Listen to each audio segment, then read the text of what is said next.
इमाम आशिक़ा मुहक़्क़िक़ दौरान अल्लामा ज़मा फ़ख़्रुल अयां कसीरुल एहसान मुअतमद आलिमा Muallem फ़क़ीहा सिराजुस सुलहा Sirajul फ़ुक़हा Imamul आशिक़ीन सनदुल मुहद्दिसीन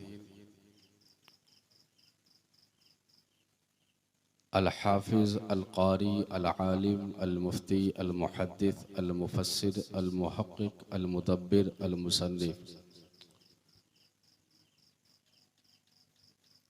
the great writer of the world, महान रिसर्चर, ग्रेट थिंकर, अपने वक्त के महान साइंटिस्ट, अपने वक्त के महान ज्ञानी, वो ज़ाते बाबरकत अज़ीमुल मर्तबत साहिब कंजुल करामत जबलुल इस्तिक़ामत गव्वासे बहर मारिफत मुहक़्क़िक़ हक़ाइक़ शरीअत मुदक़्क़िक़ दक़ाइक़ तरीक़त अहले सुन्नत की शान, सुन्नियत की पहचान, तमाम मुसलमान हैं जिन पे कुर्बान। शहनशाह मुल्क सुखन, शहर यारे फ़िक्र फ़न, आबरुए अहले सुनन, महबूबो मुहिब्बे पंजतन, फ़ख़्रे ज़मीन व ज़मन, सरमाये इल्म व फ़न, आयतुम मिन आयातिल्लाह, मुअज्ज़तुम मिन मुअज्ज़ाति रसूलिल्लाह। सैयदी सरकार आला हज़रत इमाम अहमद रज़ा ख़ान फ़ाज़िल बरेलवी अलैहि रहमतु व रिज़वान, सरकार दो आलम सल्लल्लाहु ताला अलैहि वसल्लम की बारगाह में आप अर्ज़ करते हैं, मेरे प्यारे आका, सरवर कहूँ के मालिको मौला कहूँ तुझे। आका सरवर कहूँ के मालिको मौला कहूँ तुझे, बाग़े खलील का गुले ज़ेबा कहूँ तुझे। मेरे प्यारे आका, तेरे तो वस्फ़ ऐबे तनाही से हैं बरी, हैरान हूँ मेरे शाह मैं क्या क्या कहूँ तुझे। लेकिन रज़ा ने ख़त्मे सुखन इस पे कर दिया, खालिक का बंदा खल्क़ का आका कहूँ तुझे। सबसे पहले आकाए दो आलम सल्लल्लाहु ताला अलैहि वसल्लम की बारगाह में दुरूद पाक पढ़ें। अल्लाहुम्मा सल्ली अला सय्यदना शफ़ीअना हबीबना क़रीबना मौलाना मुहम्मदिन बारिक वसल्लिम सल्लु अलैहि सलातम व सलामन अलैका या रसूलल्लाह सल्लल्लाहु ताला अलैहि वसल्लम।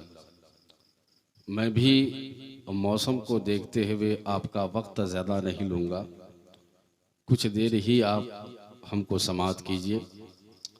अल्लाह तबारक व ताला की नेमतें बेशुमार है। कोई बंदा अल्लाह की नेमतों को शुमार करना चाहे, गिनना चाहे कि उसकी तादाद, उसकी संख्या क्या है, नहीं बता सकता। और ये मैं अपनी तरफ से नहीं कह रहा हूँ, बल्कि जो दुनिया का खालिक है, जो दुनिया का क्रिएटर है, जो सारी दुनिया का संचालक है, जो पूरी दुनिया का रचयिता है, वो परवरदिगारे आलम खुद फरमाता है, व इन तउद्दू निअमतल्लाहि ला तुहसूहा। अल्लाह फरमाता है कि अगर मेरी नेमतों को तुम गिनना चाहो, शुमार करना चाहो, तो तुम उसको शुमार नहीं कर सकते। अल्लाह की नेमतें बेशुमार है।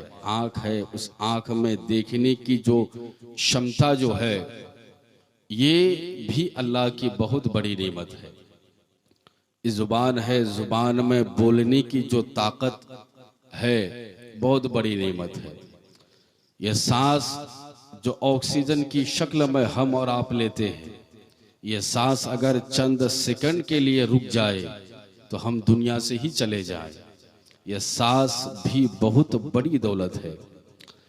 जिस्म के अंदर हमारे बहुत सारे पार्ट्स है, आज़ा है, ये भी अल्लाह तबारक व ताला की बहुत बड़ी नेमत है। हाथ है, इस हाथ में ताकत, पावर जो अल्लाह ने अता फरमाया, बहुत बड़ी नेमत है। इंसान को चाहिए कि अल्लाह की नेमतों का शुक्र अदा करे। शुक्र का तरीका तो बाज सूरतों में ये भी है। उन तरीक़ों में एक तरीक़ा ये भी है कि अल्लाह तबारक व ताला ने जो चीज़ें आप पर फ़र्ज़ फरमाई हैं, उन फ़राइज़ को आपको अदा करना है। नमाज जो कि अफ़ज़लुल इबादात है, तो इन नमाज में जिस्म के सारे पार्ट्स वो नमाज में दाखिल हो जाते हैं। अल्लाह हमें दौलतें भी अता फरमाता है। अब जो बंदा मालिके निसाब है, तो अब वो बंदा मालिके निसाब हुआ तो ज़कात उस पे फ़र्ज़ है, तो वो एक माली ज़कात है। ऐसे ही जो बंदा साहिब इस्तिताअत हो गया, तो फिर उस पर हज फ़र्ज़ है।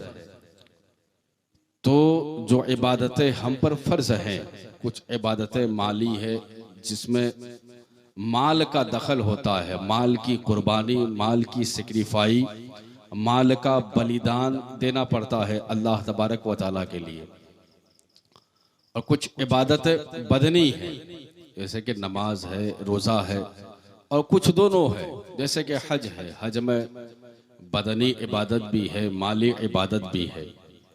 तो अल्लाह ने जो नेमतें दी हमको और आपको, चाहे वो आँख, कान, नाक की सूरत में हो, जिस्म के आज़ा और पार्ट्स की सूरत में हो, या फिर वह ज़मीन, जायदाद, मकान, गाड़ी, बंगले की सूरत में हो, या जिस सूरत में हो, बंदे को चाहिए कि बंदा अल्लाह की नेमतों का शुक्र अदा करे। अल्लाह फरमाता है, अल्लाह तबारक व ताला ने इस ज़मीन को पानी पर बिछा दिया और आसमान को बगैर खंबे के खड़ा कर दिया। कभी आपने सोचा अल्लाह ने जो ये नेमत जो आपको दी है, ये आसमान जो हमारे लिए एक छत के कायम मकाम है, ये ज़मीन है जो हमारे लिए फर्श है, बिछौना है। जब आप घर की तामीर करते हैं, तो अगर उस छत में पिलर न हो, खंबा न हो, वह छत टिकेगी नहीं, गिर जाएगी। तो उस छत को बरकरार रखने के लिए पिलर का इस्तेमाल करते हैं, खंबे का इस्तेमाल करते हैं। ऐसे ही अगर आप पानी में किसी चीज़ को डाल दें, वह चीज़ पानी में तैरने लगती है, एक जगह टिकती नहीं है। लेकिन अल्लाह तबारक व ताला की कुदरत कामिला तो देखिए कि अल्लाह तबारक व ताला ने बगैर किसी खंबे के आसमान को खड़ा कर दिया। किनके लिए? बंदों के फ़ायदे के लिए। अल्लाह तबारक व ताला ने ज़मीन का फर्श बिछौना बना दिया। किनके लिए? हमारे लिए। अल्लाह ने पानी पर ज़मीन को बिछाया और उसको बरकरार रखा। रब फरमाता है, अलम नजअलिल अर्दा मिहादा वल जिबाला औतादा। इसका मफहूम यह है, अल्लाह फरमाता है, क्या हमने तुम्हारे लिए ज़मीन का बिछौना नहीं बनाया? रब फरमाता है, वल जिबाला औतादा, और हमने पानी पर ज़मीन को बरकरार रखने के लिए हमने पहाड़ का खूंटा लगा दिया। क्या मतलब? यानी पहाड़ का पिलर लगा दिया ज़मीन को बरकरार रखने के लिए। तो कुरान करीम तो 1400 साल पहले ये कह रहा है कि हमने ज़मीन को पानी पर बरकरार रखने के लिए हमने पहाड़ का खंबा लगा दिया, पिलर लगा दिया। और आज इस 1400 साल के बाद आज के साइंसदां कहते हैं, the mountain is the pillar of the earth. यानी ये पहाड़ जो है ये ज़मीन के लिए खंबा है। यही वजह है कि बाज़ लोगों का ख्याल, बाज़ की धारणाएं, उनकी थिंकिंग और उनके विचार कुछ अलग थे। बाज़ लोगों की सोच और फिक्र ये थी कि ज़मीन में ज़लज़ला इस बिना पर आता है कि ये ज़मीन जानवर की एक सींग पे कायम है, और वह जानवर जब थक जाता है तो जब एक सींग से वो दूसरी सींग में अपनी बोझ को लेता है, तो इस दरमियान में जो थोड़ी सी हरकत होती है, इस वजह से ज़मीन में ज़लज़ला पैदा होता है। जबकि सरकार आला हज़रत ने फतावा रज़विया 12वीं जिल्द में आपने इसका रद्द फरमाया और आपने इरशाद फरमाया कि शरीयत में इसकी कोई असल नहीं है। ये ज़मीन में ज़लज़ला आता कैसे है और क्यों आता है? सरकार आला हज़रत फरमाते हैं कि ज़मीन में जो ज़लज़ला आता है, आने का मेन रीज़न, मेन वजह है वह बंदों के गुनाह। जब बंदों के गुनाह ज़्यादा हो जाते हैं तब जाकर के अल्लाह तबारक व तआला ज़लज़ला अता फरमाता है। और ये आता कैसे है? वह आता इस बिना पर है कि पहाड़ का खंबा जमीन के लिए बना दिया, यानी जमीन को बरकरार रखने के लिए पहाड़ का खंबा है। ये पहाड़ खूंटा है, पिलर है, और जमीन के जो रेशे जो हैं, पहाड़ के जो रेशे जो हैं, वह जमीन के अंदर अंदर चारों तरफ फैले हुए हैं। तो जिस जगह में बंदे के गुनाह ज्यादा हो जाते हैं तो अल्लाह तबारक व ताला वहां पहाड़ को हुक्म देता है कि वह अपने रेशे को हरकत दें। जो वहां फिर पहाड़ अपने रेशे को हरकत देता है तब जाकर के उस जमीन में जलजला पैदा होता है। तो अल्लाह की नेमतें बेशुमार हैं। हमें और आपको चाहिए कि हर हाल में जहां तक भी हो सके अल्लाह की नेमतों का शुक्र अदा करें। हम और आप जो बैठे हैं ये भी एक शुक्र अदा करने का एक तरीका है। जहां कान भी अल्लाह तबारक व ताला की इबादत कर रही है, ये आँख भी है, ये सारी चीज़ें जिस्म का पार्ट्स है, आप बैठे हैं अल्लाह और उसके रसूल की महफिल में, तो ये भी एक शुक्र अदा करने का बेहतरीन तरीका है। अल्लाह तबारक व ताला आपकी और हमारी हाजिरी को अपनी बारगाह में कबूल फरमाए। इस दुनिया में आप देखें, दुनिया में बेशुमार लोग आए, वो चले भी गए। 100 साल पहले जो लोग पैदा हुए थे वो आज नहीं है। आज जो लोग हैं वो 100 साल के बाद आपको मिलने वाले नहीं हैं। वो बहुत कम ऐसा होता है कि लाखों में कोई आदमी ऐसा हो कि जिनकी एज, जिनकी उम्र 100 से जायद हो, वरना आम तौर पे आदमी 60 से 70 साल के दरमियान ही इस दुनिया से चला जाता है। बेशुमार लोग इस दुनिया में आए, इस दुनिया से चले भी गए। आज जो लोग हैं 100 साल के बाद वो भी नहीं रहेंगे, क्योंकि ये दुनिया एक टेम्पोररी अबोट है, एक आर्जी ठिकाना है। यहाँ परमानेंटली किसी को रहना नहीं है हमेशा के लिए। आज कोई और मरता है, कल हमको भी मरना है। यानी ये जिंदगी मिली ही इसीलिए है कि बंदा यहाँ आए, चंद दिन गुजारे और फिर इस दुनिया से वो चला जाए। मौत के लिए वक्त, टाइम, समय मुकर्रर है। बात यह है कि बेशुमार लोग आए, इस दुनिया से चले गए। जो लोग आज हैं वो भी 100 साल के बाद चले जाएंगे।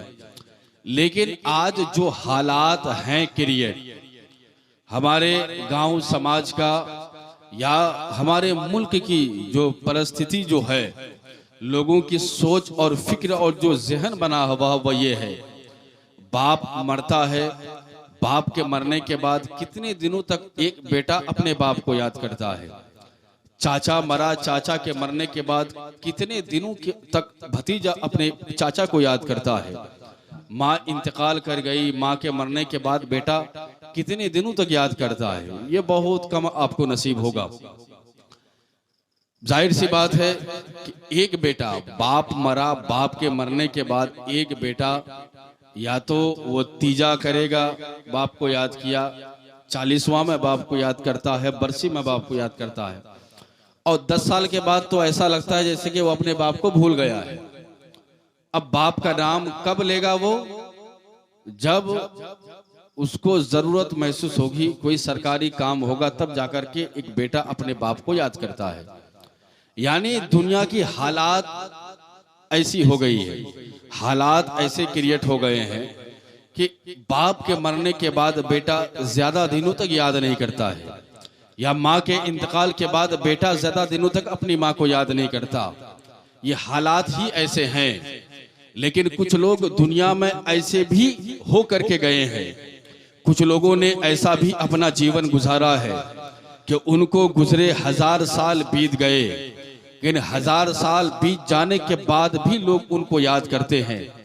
1000 साल गुजर जाने के बाद भी लोग उनकी बातें करते हैं। 1000 साल गुजर जाने के बाद भी लोग उनके नाम की महफिलें करते हैं। एक तो हम हैं एक नाकारा निकम्मा आदमी, बाप की दी हुई जायदाद पे हम ऐश भी करें, बाप की दी हुई प्रॉपर्टी पे हम ऐश और इशरत की जिंदगी भी गुजारें। एक बाप है जो सुबह से लेकर के शाम तक मेहनत करता है, एक बाप है जो सुबह से लेकर के शाम तक खूब खून और पसीना बहा बहा करके बाप के बेटे के लिए चैन और सुकून की जिंदगी के लिए बाप अपनी तकलीफ को नहीं देखता, उनके जिस्म से कितना पसीना बहता है वो कभी नहीं देखता, बाप कितनी मुसीबतें उठाता है वो कभी नहीं देखता, पेट भूखा है ये कभी नहीं देखता, खुद खाए हैं या नहीं खाए इसकी फिक्र नहीं है। एक फिक्र हमेशा लगी रहती है, बेटा मेरा खाया या नहीं, बेटी मेरी खाई है या नहीं। माँ तो इतनी बड़ी अजीम दौलत है। एक माँ है बचपने के जमाने में जब हम छोटे हुआ करते हैं, बाप सुबह से लेकर के शाम तक काम करता रहा, वो थक गए, रात में आए खाने के बाद वो तो सो गए। लेकिन एक माँ है जो सुबह से लेकर के घर का सारा काम काज भी करती है, ब्रेकफास्ट भी बनाती है, लंच भी बनाती है, डिनर भी बनाती है, असर के बाद चाय और पकौड़ी का इंतजाम भी करती है, यानी घर के सारे काम काज को भी वह करती है। अलग से बच्चों का पालन पोषण अलग है, उनकी देखभाल अलग है। वह माँ है सारा दिन काम करके थक जाती है, लेकिन उसके बावजूद जब अपने बच्चे को लेकर के रात में सोती है, बच्चा कभी रोता है, माँ की आंख खुल जाती है, मेरा लाल जाग गया है, मेरा दिल का टुकड़ा जाग गया है, मेरे दिल का चैन जाग गया है। अब वह माँ है, रात का एक पहर गुजरा तो भी माँ जागी हुई, किसके लिए? एक बेटे के लिए, अपनी औलाद के लिए। अगर वह पेशाब करता एक जगह में, माँ उस जगह पे सो जाती है, सूखी हुई जगह में अपने नूर नसर को सुलाती है। अगर उस जगह में भी बच्चा पेशाब कर देता, फिर माँ अपने सीने पे उसको सुला लेती है। ये है माँ का प्यार।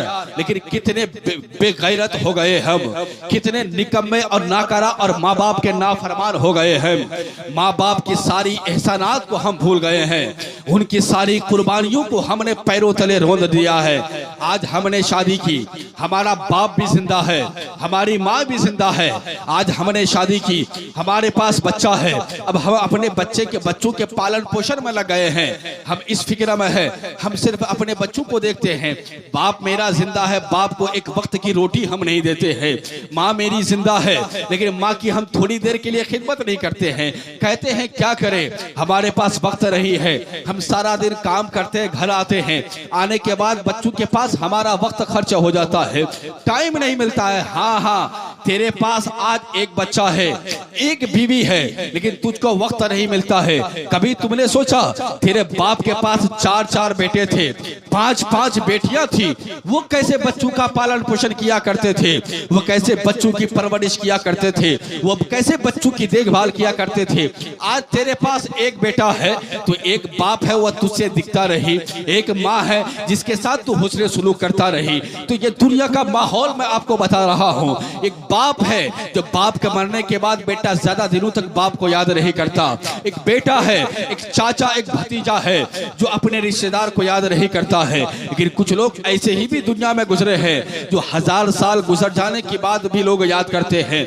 आज हमारे पास मकान बंगला नहीं था, हमारे बाप ने हमारे लिए बनाया, हम ऐश की जिंदगी गुजार रहे हैं। लेकिन कभी आपने ख्याल किया मेरा बाप इस दुनिया से गया, कब्र में उनकी हालात क्या है, उनकी हालत क्या है, वो कब्र में किस परिस्थिति में है, कभी हमने ये सोचा नहीं। हाँ, सरकार आला हजरत फरमाते हैं कि इन्ना अरवाहल मोमिनीन यातूना फी कुल्लि लैलतिल जुमुअति वल बरअति वल क़द्र, यानी 5 मुबारक रातें जो हैं वह ईद उल फित्र की रातें हैं, शब क़द्र की रातें हैं, शब बरत की रातें हैं। 5 मुबारक रातें हैं। ये 5 मुबारक रातों में उस बच्चों के माँ बाप घरों में तशरीफ लाते हैं, और वह बाप आने के बाद अपने बच्चों से कहता है, ऐ मेरे बेटे, क्या इस गरीब बाप को तू भूल गया है, मुझको तू याद नहीं करता है, मेरे नाम पे इसाले सवाब नहीं करता। मेरे नाम पे मिस्कीनों को खाना नहीं खिलाता, मेरे बाप पे मेरे नाम पे किसी नंगू को तू कपड़े नहीं पहनाता, मेरे नाम पे फकीरों को कपड़े नहीं पहनाता। एक बाप है जो हर जुमेरात को भी, जो शबे कद्र की रातों को भी, मुबारक रातों में भी एक बाप आता है, आने के बाद कहता है मेरे बेटे तू भूल गया है मुझको। होना तो ये चाहिए था कि जिस बाप की दी हुई जायदाद में तू ऐश करता है, अगर बाप ना होता तू मकान कहां से बनाता? तेरे पास तो इतना पावर नहीं है। आवारागिरी में तुम्हारा सारा जीवन निकल गया, ऐश और इश्रत करने में सारी जिंदगी निकल गई। बाप पढ़ने में देता है, तू पढ़ता नहीं है, कॉलेज और यूनिवर्सिटी में जाकर के लड़कियों से इश्क लड़ाता है, अपनी जिंदगी तू बर्बाद करता है। एक बाप है जो सारी चीजों को बर्दाश्त करने के बाद वो तुझको मकान भी देता है, बंगला भी देता है, गाड़ियां भी देता है, 2 व्हीलर और 4 व्हीलर का इंतजाम करता है। तेरे कमरे में एयर कंडीशनर कमरा तुझको अता फरमाता है, तेरे कमरे में एसी का इंतजाम भी बाप करे, तेरे कमरे में बरकी पंखे का इंतजाम भी तेरा बाप करे, तेरे कमरे में कूलर का इंतजाम भी तेरा बाप करे। लेकिन कितना बदबख्त है तू को, कितना नाफरमान है तू कि तेरा बाप रातों में आता है, मुबारक रातों में तुझको याद करता है कि इस गरीब बाप को तू भूल गया, लेकिन तू अपने नाम पे इसाले सवाब नहीं करता है। तू बाप के नाम पे कभी किसी गरीब मिस्किन को खाना नहीं खिलाता। लेकिन क्या बताए, इतने नाफरमान है हम। लेकिन एक जात बुजुर्गों की जात है, ऐसी जात है। सरकार ख्वाजा गरीब नवाज इस दुनिया से गए, 1000 साल के करीब उनका अरसा गुजर गया। सरकार गौसे आजम इस दुनिया से गए, 1000 साल से जायद अरसा उनका गुजर गया। हुजूर मखदूम सिमना 500 साल से जायद उनका अरसा गुजर गया। हुजूर सरकार आला हजरत इस दुनिया से गए, 100 साल से जायद का अरसा गुजर गया। और हुजूर मसरूर मियां इस दुनिया से गए, कई बरस गुजर गए। लेकिन कभी आपने गौर किया लोग उनको याद क्यों करते हैं? कोई फैमिली का मेंबर नहीं है, कोई ब्लड रिलेशन नहीं है, कोई खानदानी रिश्ता नहीं है, कोई हमारा रिश्तेदार नहीं है। दुनियावी एतबार से हमारे लिए उन्होंने कोई तरक्की का काम नहीं किया। ऐसा नहीं है कि सरकार गरीब नवाज ने, सरकार ख्वाजा पिया ने, सरकार गौसे आजम ने, या सरकार आला हजरत ने, या सरकार हुजूर मखदूम अशरफ सिमना ने, या हुजूर मसरूर मियां ने, ये जितने मुकद्दस औलिया किराम है, ऐसा नहीं है कि दुनियावी एतबार से उन्होंने हमको कोई लाभ पहुंचाया हो कि हमारे लिए मकान बना के दे दिया, हमारे लिए बिजली का इंतजाम किया, हमारे लिए पानी पीने का इंतजाम कर दिया। नहीं नहीं, दुनियावी एतबार से कोई लाभ नहीं है, किसी लाभ का इंतजाम नहीं। ये दुनियावी एतबार की बात चल रही है। ऐसा नहीं है कि उन्होंने सड़कें बना दी, ऐसा नहीं है कि उन्होंने हमारे लिए कोई जमीन जायदाद हमारे नाम पर रजिस्टर कर दी। नहीं नहीं, फिर भी लोग उनको याद क्यों कर रहे हैं? कोई खानदानी रिश्ता नहीं है, कोई खूनी रिश्ता नहीं है, कोई फैमिली का मेंबर नहीं है, कोई ब्लड रिलेशन नहीं है। सरकार गौसे आजम पैदा हुए कहाँ? हिंदुस्तान का रहने वाला भी उनको याद कर रहा है, इराक का रहने वाला भी उनको याद कर रहा है, ईरान का रहने वाला भी उनके नाम की महफिलें करता है, अफ्रीका की वादियों में रहने वाला भी उनके नाम की महफिलें करता है, अफ्रीका और इंडोनेशिया में रहने वाला भी उनके नाम की महफिलें करता है, इटली रूस और जर्मन की वादियों में रहने वाला भी उनके नाम की महफिलें करता है। सरकार गरीब नवाज पैदा हुए कहा? ईरान की सरजमीन, आ गए हिंदुस्तान की सरजमीन में। आज देखो उनका शोरा कहाँ नहीं है, हिंदुस्तान से लेकर के अफ्रीका, अमेरिका, इटली, रूस, जर्मन, जापान, ऐसा मुल्क जिस मुल्क में जुबान अलग है, मुल्क अलग है, जुबान अलग है, भाषा अलग है, लैंग्वेज अलग है, लेकिन फिर भी सरकार गरीब नवाज को लोग जानते हैं, उनके नाम की महफिलें करते हैं। भले उनकी जुबान अलग हो, भले उनका मुल्क अलग हो, भले उनका कल्चर अलग हो, लेकिन नाम वो भी सरकार गरीब नवाज की करता है, सरकार गौसे पिया की करता है। बात क्या है, वजह क्या है, रीजन क्या है, आखिर ऐसा होता क्यों है?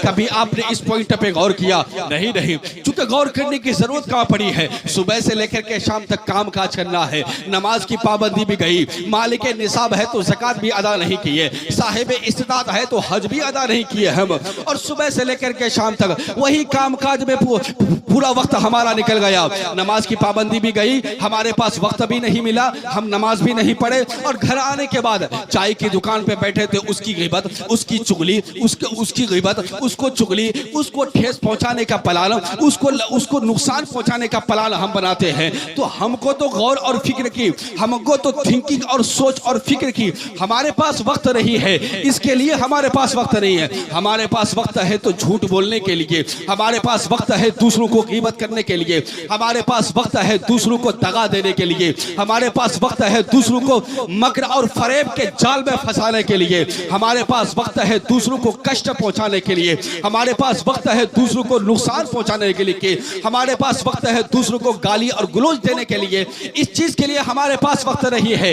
1000 साल से ज्यादा अरसा गुजर गया, 1500 से 1500 साल से साल का अरसा गुजर गया। लोग आज भी सरकार इमाम हुसैन को याद कर रहे हैं, सहाबा किराम को याद कर रहे हैं। सिर्फ इतना ही नहीं, 1400 साल पहले भी लोग सरकार इमाम हुसैन को याद कर रहे थे। 1000 साल पहले भी सरकार गौसे आजम को याद कर रहे थे, सरकार ख्वाजा पिया को याद कर रहे थे।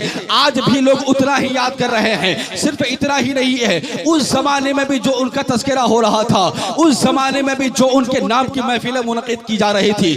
आज जैसे जैसे दुनिया तरक्की करती चली गई, आज जैसे जैसे जमाना डेवलप करता चला गया, आज जैसे जैसे साइंस तरक्की करती चली गई, आज जैसे जैसे विज्ञान प्रगति करती चली गई, आज के इस जमाने में आज लोग कहते हैं हजरत आज से 1000 साल पहले न ये 2 व्हीलर था, न ये 4 व्हीलर था, न ये ट्रेन की रचना थी, न ही एरोप्लेन का क्रिएशन था। उस जमाने में लोग जब बैलगाड़ियों में सफर किया करते थे, उस जमाने में लोग जब घोड़े गाड़ी में सफर किया करते थे, उस जमाने में भी लोग बुजुर्गान किराम को याद कर रहे थे। लेकिन आज के इस जमाने में लोगों की सोच फिक्र बढ़ गई है। आज के इस जमाने में साइंस ने जन्म लिया है, आज के इस जमाने में विज्ञान काफी प्रगति कर रही है। आज ही के इस जमाने में लोगों ने 2 व्हीलर और 4 व्हीलर को बनाया है। इसी जमाने में लोगों ने ट्रेन की रचना की है, इसी जमाने में लोगों ने एरोप्लेन को क्रिएट किया है, इसी जमाने में लोगों ने हवाई जहाज को बनाया है, इसी जमाने में लोगों ने बिजली का इंतजाम किया है, इसी जमाने में लोगों ने माइक और स्पीकर का इंतजाम किया है जिस पे मैं बोल रहा हूं। यानी इस जमाने में भी जहां लोग तरक्की के कगार में है, इस जमाने में भी इन बुजुर्गों का तस्करा उतना ही बढ़ता जा रहा है। सिर्फ इतना ही नहीं, मुमकिन हो कि अगर 1000 साल के बाद अगर ये दुनिया कायम रहे, उस जमाने में भी जब जमीन का बसने वाला इंसान फजाओं में घर बनाने की सोचे, उस जमाने में भी जब दुनिया का रिसर्चर, जब दुनिया का थिंकर, जब दुनिया का साइंटिस्ट, जब दुनिया का वैज्ञानिक, जब दुनिया का ज्ञानिक, जब दुनिया का इन्वेस्टिगेटर,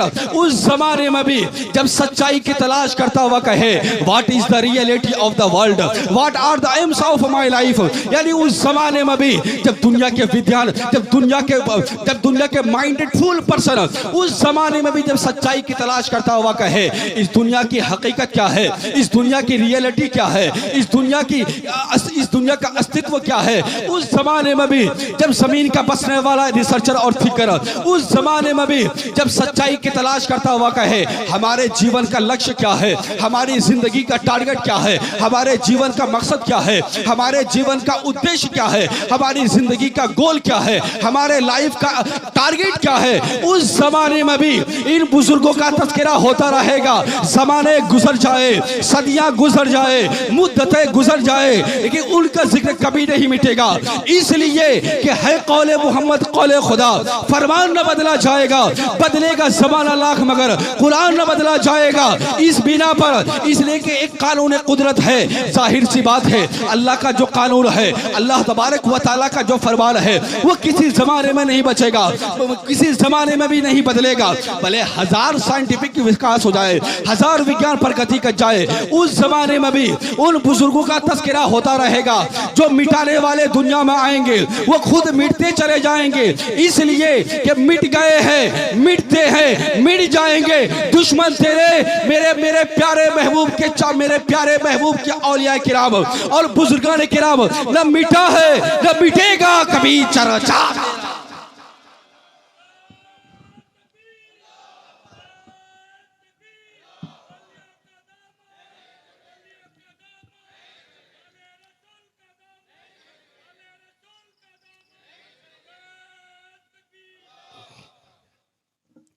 तो बात आकर के अटकी वहीं पे है। आखिर क्यों बात वहीं पे है?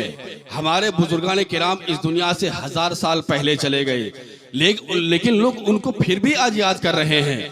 और इतना ही नहीं कि जब उस जमाने में भी जब साइंस तरक्की करेगी उस जमाने में भी लोग उनको याद करेंगे, लेकिन हमारे रिश्तेदार जब मर जाते हैं 10-20 साल के बाद हम उनको भूल जाते हैं। आखिर क्यों?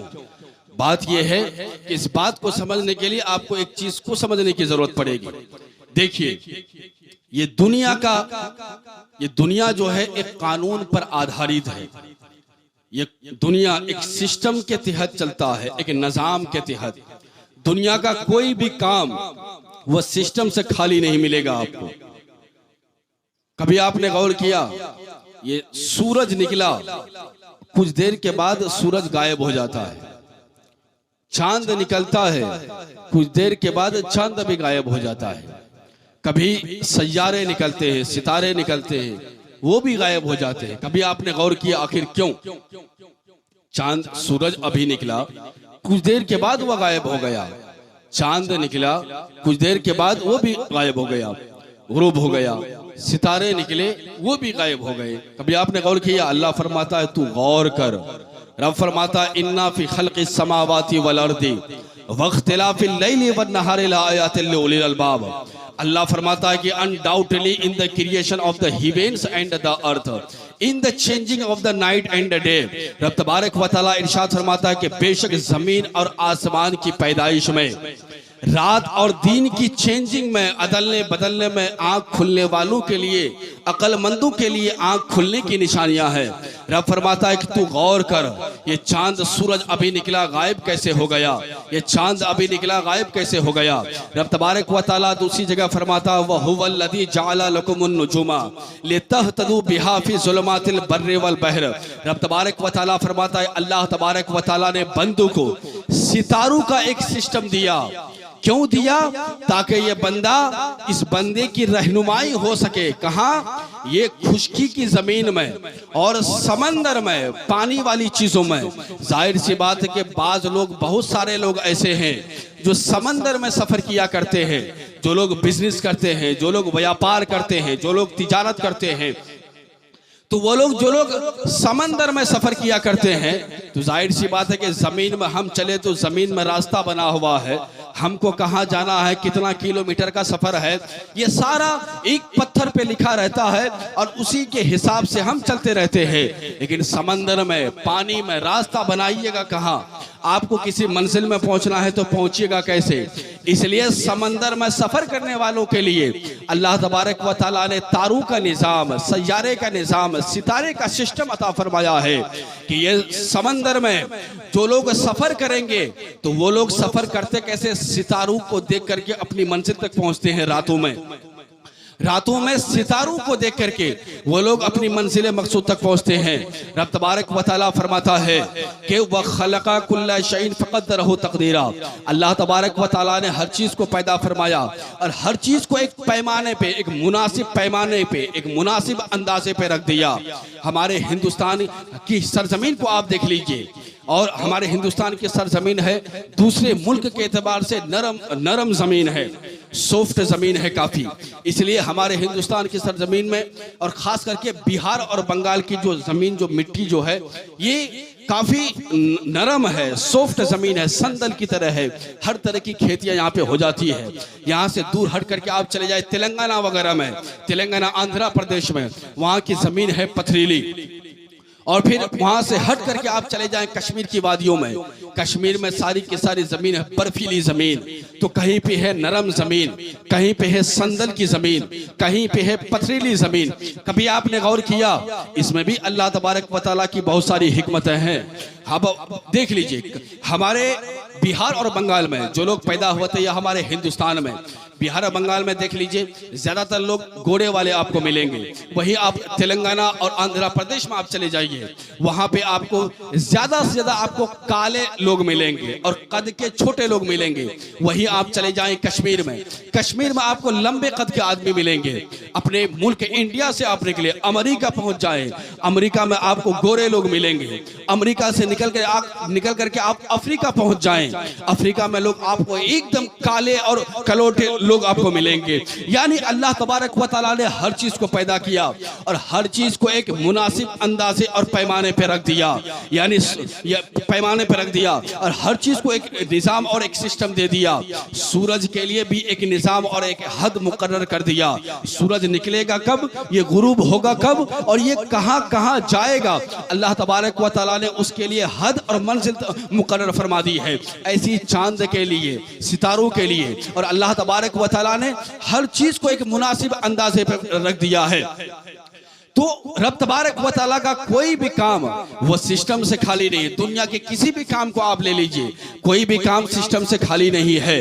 कि वक्त पे सूरज का निकलना, वक्त पे सूरज का गायब हो जाना, वक्त पे चांद का निकलना, वक्त पे चांद का गायब हो जाना, वक्त पे सितारों का निकलना, वक्त पे सितारों का गायब हो जाना, और फिर ये आदमी के रंग और रूप का अलग अलग हो जाना, ये सारी चीजें अल्लाह तबारक व तआला ने हर चीज को पैदा किया और एक मुनासिब अंदाजे में रख दिया। यानी ये अल्लाह तबारक व तआला का ने एक सिस्टम बना दिया, एक कानून बना दिया।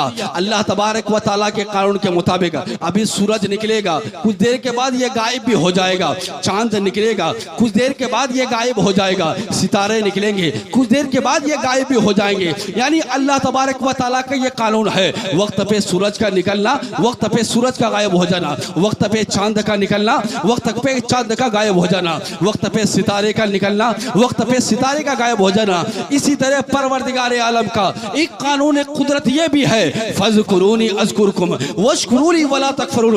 जो मेरा जिक्र करेगा मैं उसको याद करूंगा, जो मुझको याद करेगा मैं उसको याद करूंगा, जो मेरा जिक्र करेगा मैं उसका जिक्र करूंगा। यही वजह है कि हमारे बुजुर्गान किराम पैदा हुए कहीं और, आ गए कहीं और, जिंदगी गुजार दिए, अपना सारा जीवन अल्लाह के लिए डेडिकेट कर दिया, वक्फ कर दिया, अपना सारा जीवन अल्लाह के लिए सेक्रीफाई कर दिया, अपनी सारी जिंदगी को अल्लाह तबारक व तआला के लिए बलिदान कर दिया। सरकार गई नवाज पैदा हुए ईरान की सरजमीन में, अपना मुल्क छोड़ा, अपने माँ बाप को छोड़ा, अपने रिश्तेदार को छोड़ा, अपना मुल्क छोड़ा, अपने वतन को छोड़ा, आ गए हमारे इंडिया में, अजमेर शरीफ की धरती में आ गए। यहाँ पे आकर के आपने दीन इस्लाम का काम शुरू कर दिया, तबलीग का काम शुरू कर दिया, 90 लाख लोगों को कलमा पढ़ा के मुसलमान बनाया। सरकार गई नवाज, सरकार ख्वाजा, सरकार गौसे आजम रज़ियल्लाहु तआला अन्हु कहाँ पैदा हुए, अपना सारा जीवन अल्लाह के दीन के लिए आपने वक्फ कर दिया।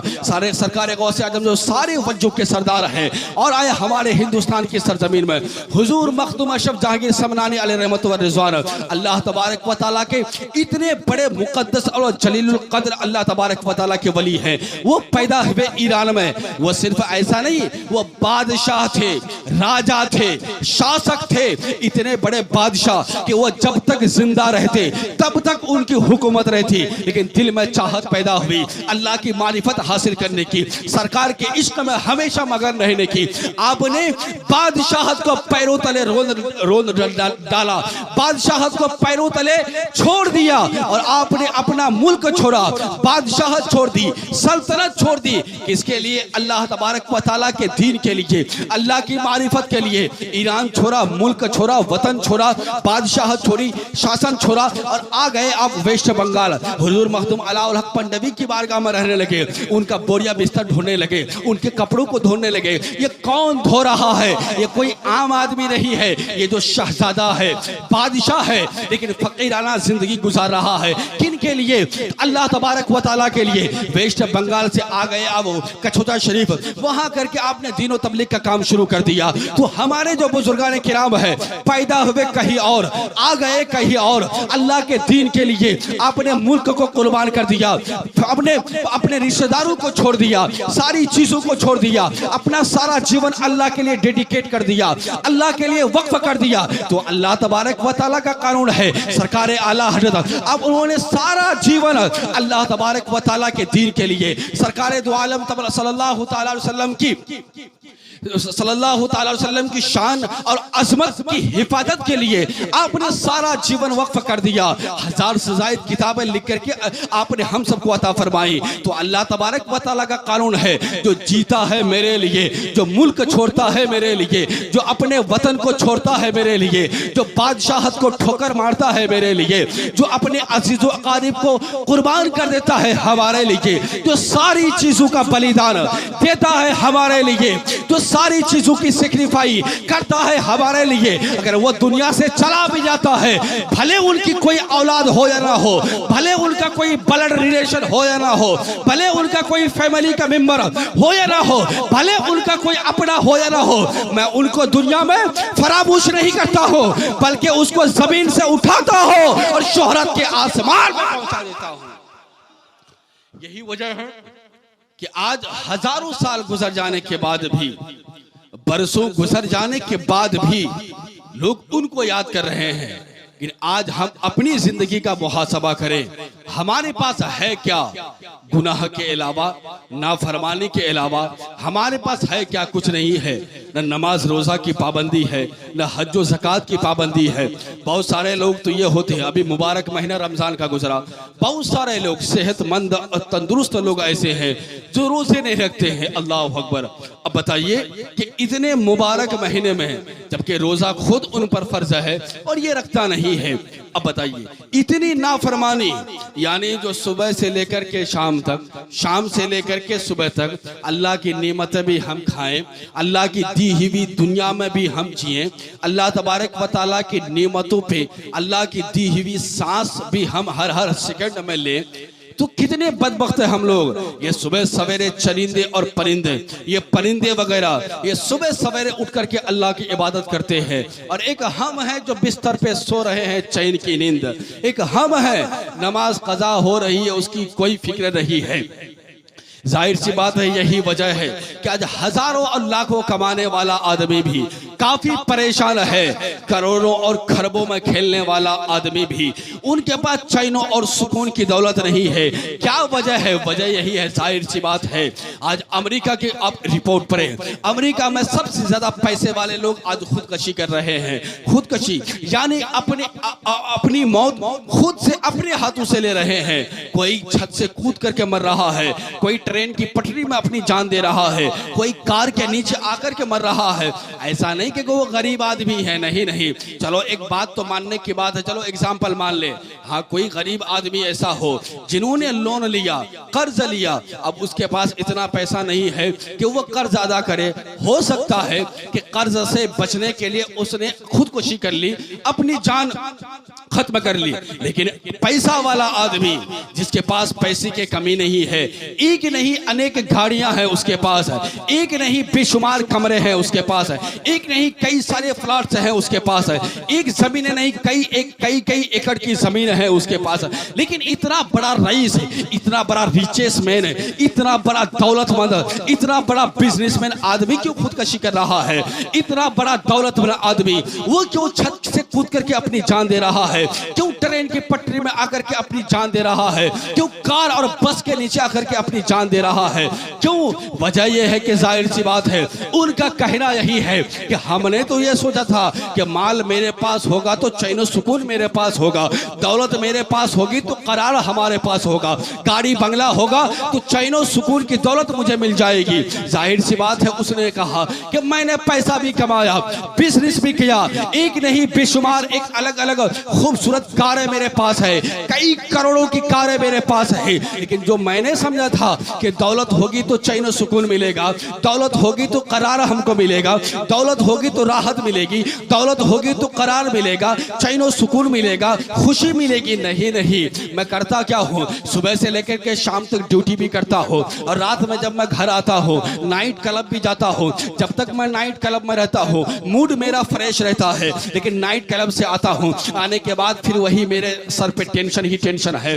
कभी वेकेशन पे मैं निकलता हूँ, हॉलीडे पे आ जाता हूँ इंडिया, कभी आगरा में चला गया, ताजमहल को देख लिया, कभी लाल किले को देख लिया। यहीं आने के बाद वेकेशन में जब हम घूमते हैं, हॉलीडेज पे जब हम घूमते हैं, सैरो तफरी करते हैं, थोड़ी देर के लिए, कुछ लम्हों के लिए या कुछ महीनों के लिए हमको आराम और चैन सुकून करार तो मिलता है, लेकिन फिर वही बेचैनी है, फिर वही बेकरारी है। तो मैंने जो डिसीजन लिया था, मैंने जो सोचा था कि दौलत होगी तो चैन सुकून करार मिलेगा, लेकिन मेरा स्टेटमेंट, मेरी सोच, मेरी फिक्र, मेरी धारणाएं गलत साबित हो गई, मुझको चैन सुकून नहीं मिला। यही वजह है कि मैं आत्महत्या कर लिया, मैं खुदकशी कर लिया, मैं अपनी जान खुद ले लिया। यही वजह है। अब पैगंबर आज़म सल्लल्लाहु अलैहि वसल्लम कुरानी फार्मूला, हमारे उलमाए किराम पैगंबर आज़म का कुरानी फार्मूला, पैगंबर आज़म का हमारे उलमाए किराम बयान फरमाते हैं, ऐ अमेरिका के बिजनेसमैन और मालदार लोग, तुम्हें खुदकशी करने की जरूरत नहीं है, इस बिना पर कि तुमने रास्ता गलत अपनाया है। तुमने ये सोचा था दौलत होगी तो चैन सुकून करार मिलेगा, तुम्हारे तुम्हारी ये सोच, तुम्हारी ये फिक्र गलत है। इसलिए कि चैन और सुकून और करार का ताल्लुक जो है वो हमारे दिल से है, हमारे हार्ट से है, हमारे दिल से है। और इस दिल की खुराक है अल्लाह का जिक्र। जब तक दिल को खुराक नहीं मिलेगी, जब तक दिल को ग़िज़ा नहीं मिलेगी, इसको चैन और सुकून करार नहीं मिलेगा। अल्लाह तबारक व तआला फरमाता है अला बिज़िक्रिल्लाह तत्मइन्नुल क़ुलूब, इसलिए कि दिल को चैन और सुकून नो करार अगर मिलता है वो दौलत से नहीं मिलती है। चैन और सुकून करार वो दौलत से नहीं मिलता है, वो गाड़ी बंगले से नहीं मिलता है, वो जमीन जायदाद और मकान से नहीं मिलता है। अगर चैन और सुकून मिलता है तो वो सिर्फ और सिर्फ अल्लाह के जिक्र से मिलता है। लेकिन चूंकि हमने हमारी सोच और फिक्र ही यही बनी हुई है, दौलत होगी तो खूब ऐश करेंगे, चैन और सुकून। यही वजह है कि खरबों में खेलने वाला आदमी भी आज उनका बेटा भी बेटा नहीं है, वो भी बाप को लात मार मार के निकालता है, वो भी बाप को गालियां दे दे करके उनका जीवन गुजारता है। जाहिर सी बात है जो अपने बेटों को जो तरबियत ना दे, वो सिर्फ खाली पैसों को उस पर लुटाए, हाँ तू खूब ऐश कर। अब जाहिर सी बात है जब ऐश करने के लिए कहा जाएगा तो बेटा तो बिगड़ेगा ही। जब उसको तरबियत नहीं मिलेगी तो जाहिर सी बात है हालात ऐसे हो गए। तो जब बाप खुद ही नमाज ना पढ़े तो बेटा कहाँ से पढ़ेगा? जबकि सरकार फरमाते हैं कि मुरू औलादकुम बिस्सलात व हुम अबनाउ सबई सिनीन। सरकार फरमाते हैं ये हुक्म किनके लिए दिया गया? बाप के लिए। बाप को कहा गया, क्या कहा गया कि अपनी औलाद को नमाज का हुक्म दो जब उनकी उम्र 7 साल की हो जाए। अब बताइए 7 साल की उम्र में जबकि नमाज फर्ज नहीं है, लेकिन सरकार फरमाते कि अपनी औलाद को नमाज का हुक्म दो जब उनकी उम्र 7 साल की हो जाए। और फिर फरमाते हैं कि उनको मार करके नमाज पढ़ाओ जब उनकी उम्र 10 साल हो जाए। समझ रहे हैं? इसमें हिकमत यह है कि 7 साल की उम्र में अगरचे बच्चे पर नमाज फर्ज नहीं है, लेकिन चूंकि वह 7 साल की उम्र जो है बच्चों में नकल करने की, कॉपी करने की सलाहियत सबसे ज्यादा होती है। और वो बच्चा जो 7 साल का होता है, 5 साल 8 साल का जो बच्चा होता है, तो वो बच्चा एक छोटे से पौधे और दरख्त की तरह है। उस छोटे से पौधे और दरख्त को आप जिस तरफ मोड़िएगा वो उसी तरफ मुड़ जाएगा, जिस तरफ उसको फेड़िएगा वो उसी तरफ फिर जाएगा। तो इसलिए सगा फरमाते हैं कि जाहिर सी बात है कि 7 साल की उम्र में जब तुम बच्चों को कहोगे नमाज पढ़ो, वो 1 वक्त की नमाज पढ़ेगा, 2 वक्त छोड़ेगा, 2 वक्त की नमाज पढ़ेगा, 3 वक्त छोड़ेगा। कम से कम कुछ नमाज का आदी तो वो बन जाएगा। अब 10 साल की उम्र में जब उसको मार करके नमाज पढ़ाओगे तो 7 साल की उम्र में जो कभी छोड़ता था कभी पढ़ता था, तो जब 7-10 साल की उम्र में जब उसको मार करके नमाज पढ़ाओगे तो वो जो छोड़ता था अब उसको भी पढ़ने लगेगा। और 10 साल के बाद जब वो बालिग हो जाएगा तो आपको कहने की जरूरत ही नहीं पड़ेगी कि बच्चा तू नमाज पढ़, क्योंकि 10 साल की उम्र से वो नमाज का आदी बन जाएगा।